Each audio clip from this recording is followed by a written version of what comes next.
François Bonnard, au nom du Président de la République et en vertu des pouvoirs qui nous sont conférés, nous vous faisons chevalier de la Légion d'honneur.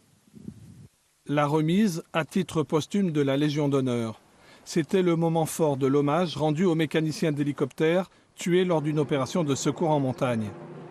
Gérald Darmanin, le ministre de l'Intérieur, a rappelé la carrière de cet homme de 42 ans marié et père d'un enfant, passionné par son métier. À la fin du discours, le ministre s'est adressé directement aux défunts.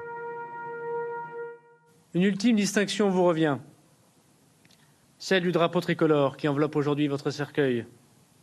Pierre-François Bonnard, vous rejoignez les illustres, les courageux, les vaillants, les discrets, les héros français du quotidien, dont les noms ne sont pas perdus, puisqu'ils s'inscrivent dans nos cœurs. En cet instant, toute la famille de la sécurité civile du large quart sud-est de la France était venue pour saluer leurs camarades. Les urgentistes, les pompiers, les gendarmes de montagne, les CRS Alpes, eux aussi étaient présents. Toute la semaine, les collègues de la victime avaient souligné son humilité, son professionnalisme. Tout ce qui a été dit sur Pierre-François, il n'y a rien de galvaudé là-dedans, c'est vraiment ça.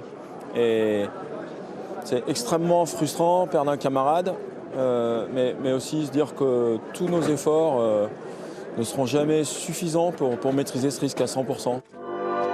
Les obsèques ont eu lieu dans l'intimité familiale cet après-midi à Chonaz-Lambalan, village au sud de Vienne, d'où le mécanicien était originaire.